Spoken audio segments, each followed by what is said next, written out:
رحمة للعالمين يا رحمة للعالمين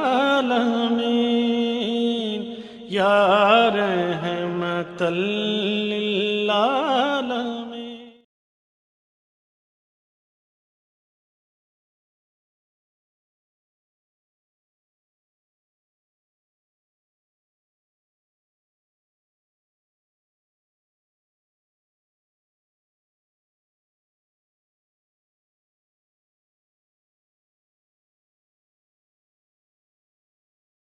اللهم صل على محمد وعلى آل محمد كما صليت على إبراهيم وعلى آل إبراهيم إنك حميد مجيد.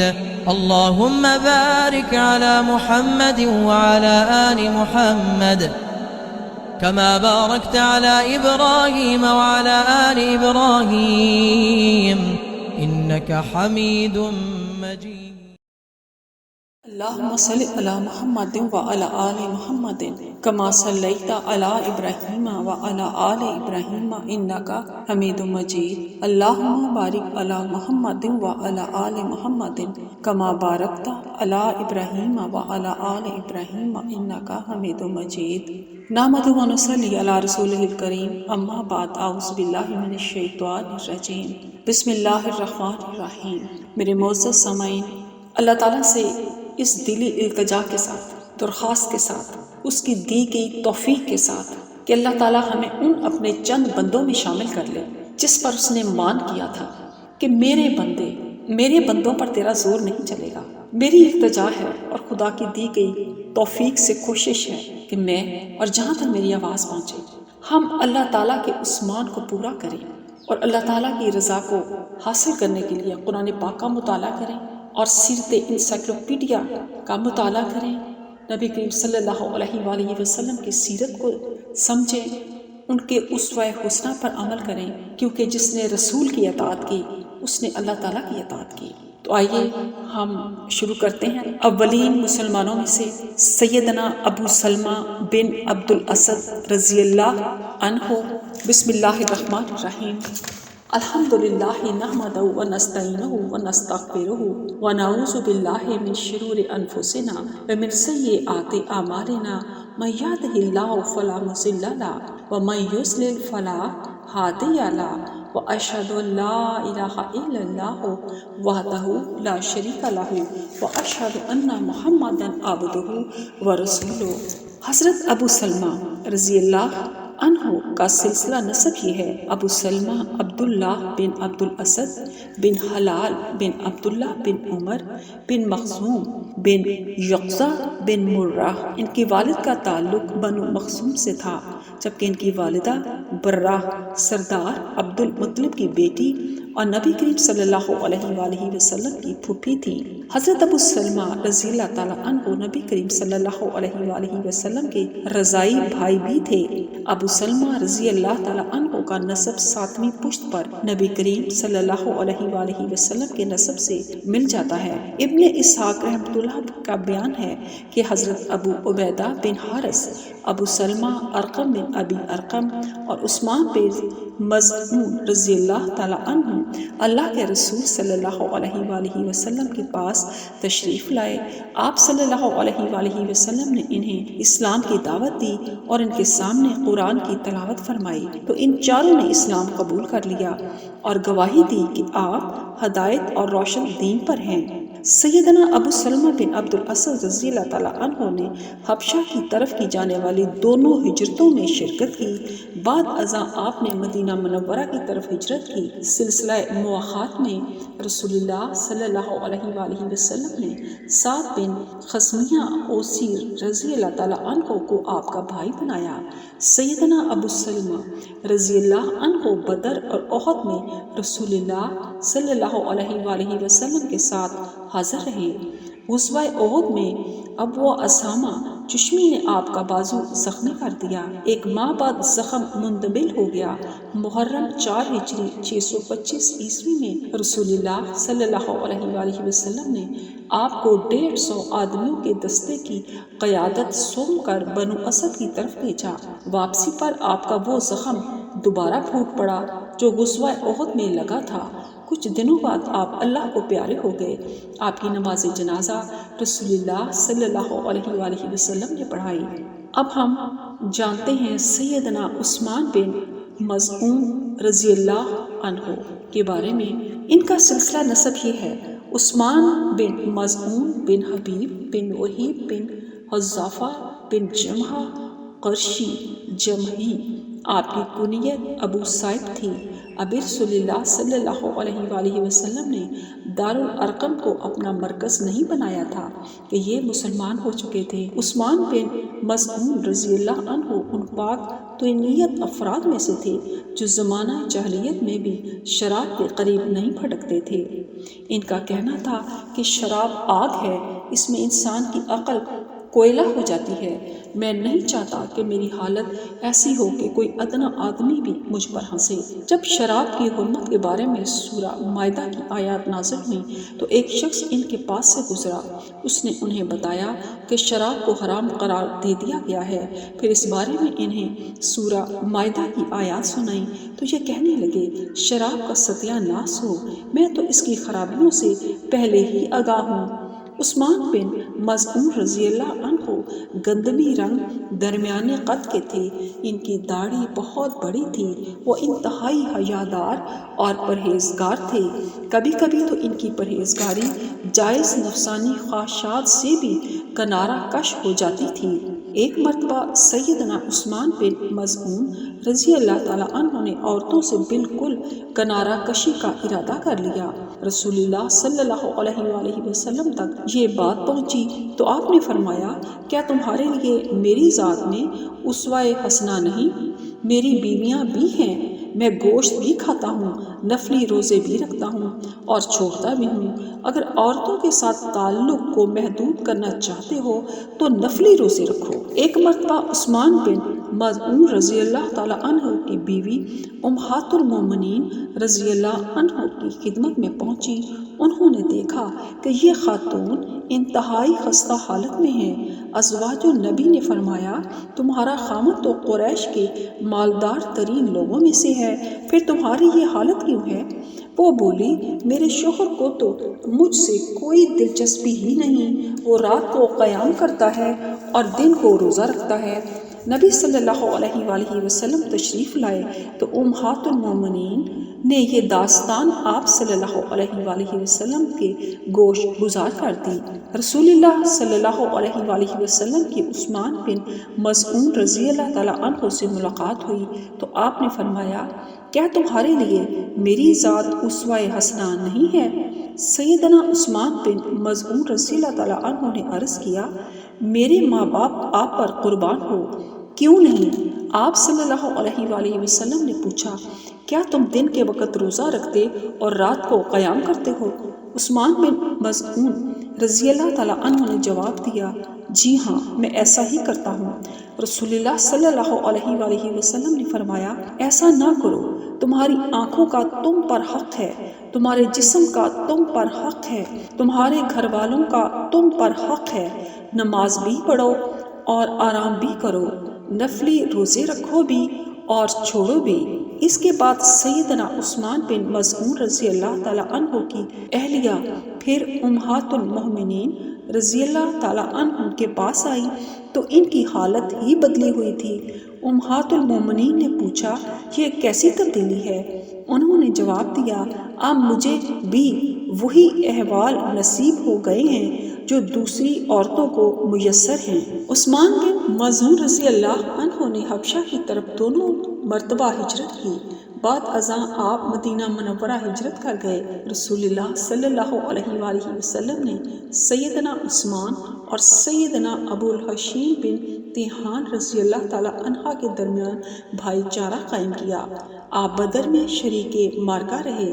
ہجرت کے 30 ماہ بعد شعبان میں اللہ کو پیارے ہو گئے۔ آپ کو بقیع میں دفن کیا گیا۔ سیدنا عثمان رضی اللہ تعالی عنہ مہاجرین میں سے پہلے شخص تھے جو مدینہ منورہ میں فوت ہوئے۔ مہاجرین میں سب سے پہلے آپ ہی کو بقیع میں دفن کیا گیا۔ حافظ ابن حزم رحمۃ اللہ علیہ نے آپ کا شمار ان صحابہ اکرام میں کیا ہے جن سے چار احادیث مروی ہیں۔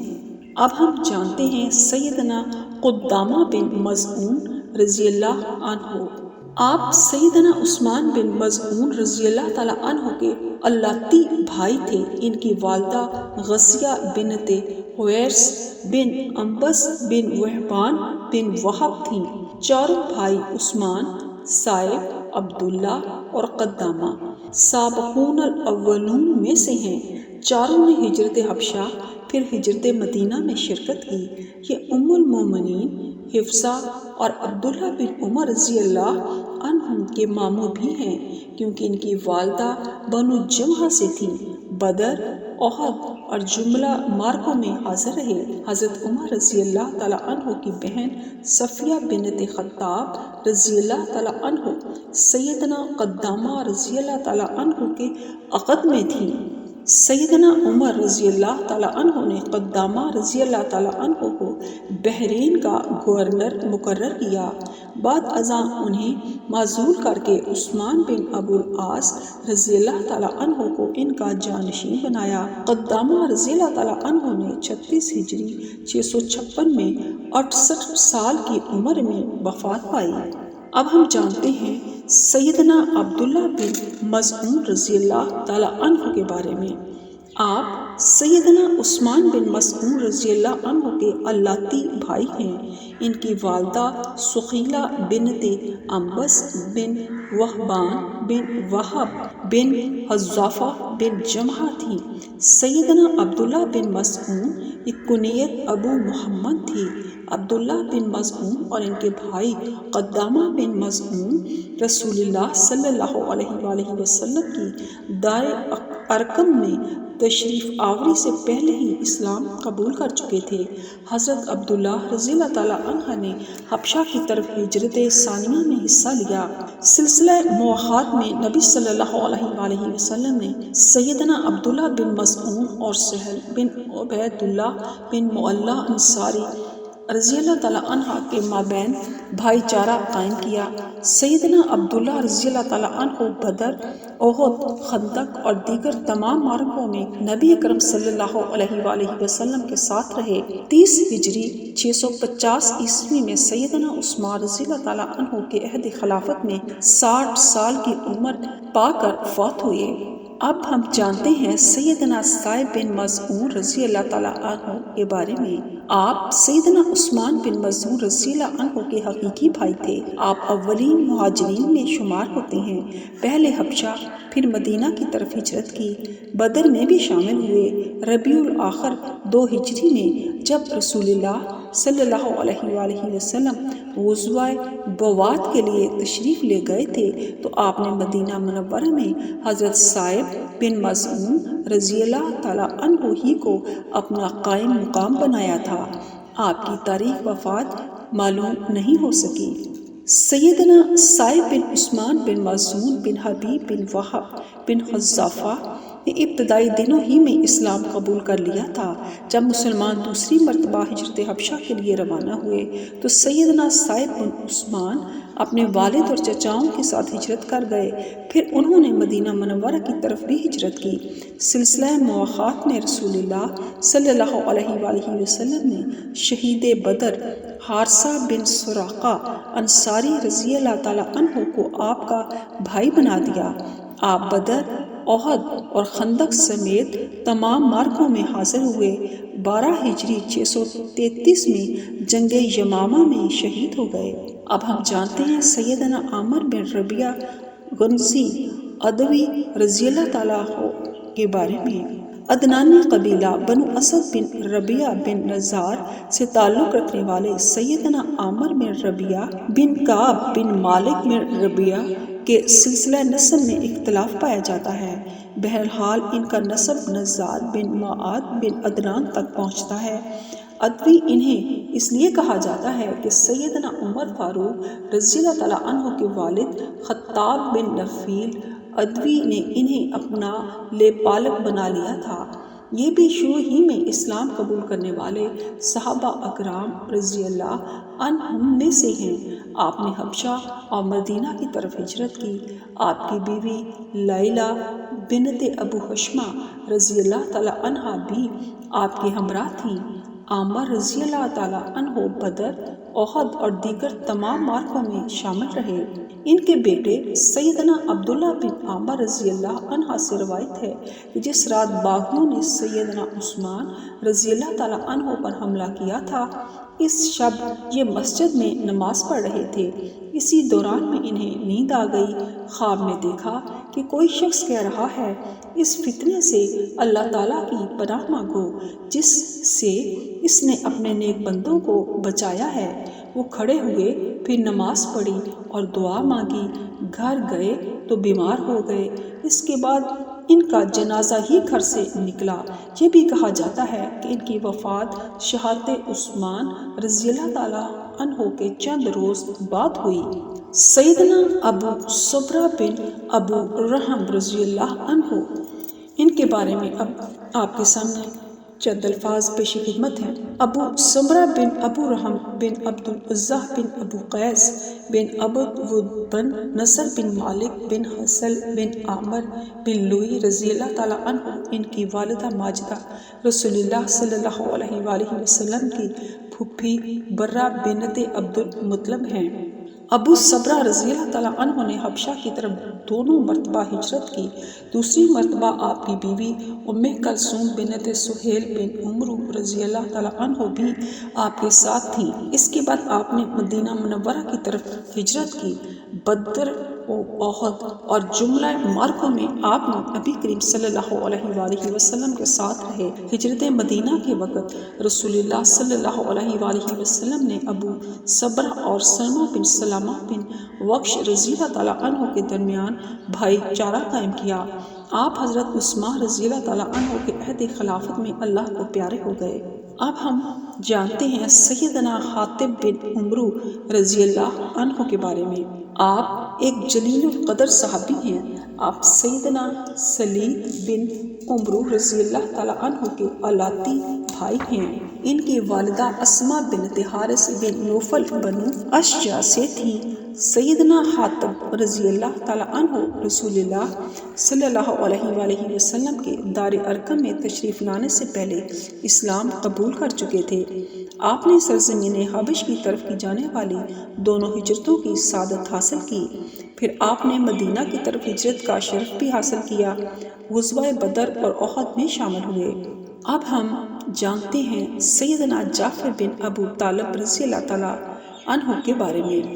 نبی کریم صلی اللہ علیہ وآلہ وسلم کے چچا زاد اور حضرت علی بن ابو طالب رضی اللہ تعالیٰ عنہ کے حقیقی بھائی حضرت جعفر بن ابو طالب ہاشمی قرشی رضی اللہ تعالیٰ عنہ بھی قافلہ اسلام میں ابتدائی دنوں ہی میں شامل ہو گئے تھے۔ ایک روایت میں ہے کہ ابو طالب نے دیکھا کہ نبی کریم صلی اللہ علیہ وآلہ وسلم نماز پڑھ رہے ہیں اور علی رضی اللہ تعالیٰ عنہ بھی آپ کی دائیں جانب نماز پڑھ رہے ہیں۔ ابو طالب نے سیدنا جعفر رضی اللہ تعالیٰ عنہ سے کہا، تم بھی جاؤ اور ان کے ساتھ دوسری جانب کھڑے ہو جاؤ۔ وہ شکل و شباہت اور اخلاق میں نبی کریم صلی اللہ علیہ وآلہ وسلم سے بہت زیادہ مماثلت رکھتے تھے۔ ایک موقع پر رسول اللہ صلی اللہ علیہ وآلہ وسلم نے ان سے فرمایا، اشبہت خلقی و خلقی، تم شکل و شباہت اور اخلاق میں میرے مشابہ ہو۔ حضرت جعفر رضی اللہ تعالیٰ عنہ مسکینوں سے بڑی محبت کرتے تھے، اسی لیے رسول اللہ صلی اللہ علیہ وآلہ وسلم نے ان کی کنیت ابو المساکین رکھی تھی۔ آپ نے حبشہ کی طرف دوسری ہجرت میں شرکت فرمائی، پھر خیبر والے سال مدینہ کی طرف ہجرت کی۔ حبشہ سے واپسی پر رسول اللہ صلی اللہ علیہ وآلہ وسلم نے فرمایا، میں فیصلہ نہیں کر پایا کہ مجھے جعفر سے ملنے کی زیادہ خوشی ہے یا فتح خیبر کی۔ بعد ازاں رسول اللہ صلی اللہ علیہ وآلہ وسلم نے انہیں موتا کی طرف لشکر کے نائب سپہ سالار کی حیثیت سے روانہ کیا۔ آپ نے جمادی الاولیٰ 8 ہجری 629 میں شہادت پائی۔ اس وقت آپ کی عمر 41 برس تھی۔ اب ہم جانتے ہیں سیدنا عمرو بن سعید بن عاص رضی اللہ تعالیٰ عنہ کے بارے میں۔ آپ عمرو بن سعید بن عاص بن امیہ بن عبد شمس بن عبد مناف قرشی اموی رضی اللہ تعالیٰ عنہ ان جلیل القدر صحابہ میں سے ہیں جنہوں نے بعثت نبوی کے بعد پہلے 3 برسوں کے دوران اسلام قبول کیا۔ یہ جلیل القدر صحابی خالد بن سعید بن عاص رضی اللہ تعالیٰ عنہ کے بھائی ہیں۔ البتہ خالد بن سعید رضی اللہ تعالیٰ عنہ آپ سے پہلے مسلمان ہوئے تھے۔ حضرت عمرو بن سعید رضی اللہ تعالیٰ عنہ نے حبشہ کی طرف دونوں دفعہ ہجرت کی۔ خالد بنت خالد بن سعید رضی اللہ تعالیٰ عنہ بیان کرتی ہیں کہ میرے چچا عمرو بن سعید رضی اللہ تعالیٰ عنہ میرے والد کے تھوڑے عرصے کے بعد سرزمین حبش میں تشریف لائے، پھر وہیں قیام پذیر ہو گئے، حتیٰ کہ 7 ہجری 628 میں دیگر صحابہ اکرام رضی اللہ عنہم کے ساتھ مدینہ منورہ پہنچے۔ عمرو بن سعید رضی اللہ عنہ نے رسول اللہ صلی اللہ علیہ وآلہ وسلم کی معیت میں فتح مکہ، حنین، طائف اور تبوک کے معرکوں میں شرکت کی۔ جب مسلمانوں نے شام کا رخ کیا تو آپ بھی لشکر کے ساتھ نکلے۔ آپ 13 ہجری 634 عیسوی میں معرکہ اجنادین میں شہید ہو گئے۔ آئیے اب ہم جانتے ہیں سیدنا خالد بن سعید رضی اللہ عنہ کے بارے میں۔ حضرت خالد بن سعید رضی اللہ عنہ کا سلسلہ نسب یہ ہے: خالد بن سعید بن عاص بن امیہ بن عبد شمس بن عبد مناف۔ آپ کا نسب 5ویں پشت پر رسول اللہ صلی اللہ علیہ وآلہ وسلم کے نسب سے جا ملتا ہے۔ اسلام قبول کرنے سے پہلے انہوں نے خواب دیکھا کہ میں آگ کی ایک نہایت وسیع اور گہری خندق کے کنارے کھڑا ہوں۔ میرا باپ سعید بن عاص مجھے اس میں دھکیلنے کی کوشش کر رہا ہے۔ اچانک نبی صلی اللہ علیہ وآلہ وسلم تشریف لے آئے ہیں۔ آپ صلی اللہ علیہ وآلہ وسلم نے مجھے کمر سے پکڑ لیا اور مجھے آگ میں گرنے سے بچا لیا۔ میں گھبرا کر اٹھ بیٹھا۔ میں نے خود کلامی کے انداز میں کہا، اللہ کی قسم یہ سچا خواب ہے۔ میں ابو بکر صدیق رضی اللہ تعالیٰ عنہ سے ملا، انہیں اپنے خواب کا حال سنایا۔ ابو بکر صدیق رضی اللہ تعالیٰ عنہ کہنے لگے، اللہ تعالیٰ نے تمہارے ساتھ بھلائی کا ارادہ کیا ہے۔ محمد صلی اللہ علیہ وآلہ وسلم اللہ کے رسول ہیں، تم ان کی پیروی اختیار کر لو۔ ان کی پیروی کرو گے تو جہنم میں گرنے سے بچ جاؤ گے، تمہارا باپ خود اس میں گرنے والا ہے۔ خالد بن سعید رضی اللہ تعالیٰ عنہ رسول اللہ صلی اللہ علیہ وآلہ وسلم سے صفا کے قریب اجیاد نامی جگہ پر ملے اور پوچھا، اے محمد آپ کس چیز کی دعوت دیتے ہیں؟ رسول اللہ صلی اللہ علیہ وآلہ وسلم نے فرمایا، ادعو الی اللہ وحدہ لا شریک لہ وان محمدا عبدہ ورسولہ وتخلع ما انت علیہ من عبادت حجر لا یسمع ولا یبصر لا یضر ولا ینفع ولا یدری من عبدہ ممن لم یعبد۔ میں ایک اللہ کی طرف بلاتا ہوں جس کا کوئی شریک نہیں، اور بلا شبہ محمد صلی اللہ علیہ وآلہ وسلم اللہ کے بندے اور رسول ہیں۔ جن پتھروں کی تم پوجا کرتے ہو ان کی پوجا چھوڑ دو، جو سن سکتے ہیں نہ دیکھ سکتے ہیں، نفع دے سکتے ہیں نہ نقصان پہنچا سکتے ہیں۔ انہیں تو یہ بھی پتہ نہیں چلتا کہ کون ان کی عبادت کرتا ہے اور کون نہیں کرتا۔ حضرت خالد بن سعید رضی اللہ تعالیٰ عنہ نے فوراً اقرار کیا، میں گواہی دیتا ہوں کہ اللہ کے سوا کوئی برحق معبود نہیں، اور میں اس بات کی بھی گواہی دیتا ہوں کہ آپ صلی اللہ علیہ وآلہ وسلم اللہ کے رسول ہیں۔ رسول اللہ صلی اللہ علیہ وآلہ وسلم کو ان کے اسلام قبول کرنے کی بہت خوشی ہوئی۔ جب مسلمان دوسری مرتبہ ہجرت حبشہ کے لیے روانہ ہوئے تو خالد بن سعید رضی اللہ تعالیٰ عنہ نے بھی ان کے ساتھ ہجرت کی۔ پھر 7 ہجری 628 میں خیبر میں رسول اللہ صلی اللہ علیہ وآلہ وسلم کے پاس تشریف لائے۔ بعد ازاں نبی صلی اللہ علیہ وآلہ وسلم کی معیت ہی میں مدینہ منورہ آئے۔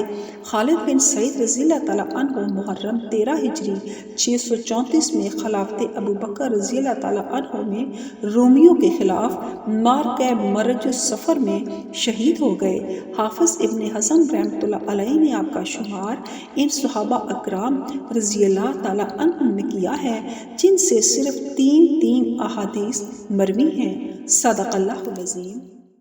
اللهم صل على محمد وعلى آل محمد كما صليت على إبراهيم وعلى آل إبراهيم إنك حميد مجيد اللهم بارك على محمد وعلى آل محمد كما باركت على إبراهيم وعلى آل إبراهيم إنك حميد مجيد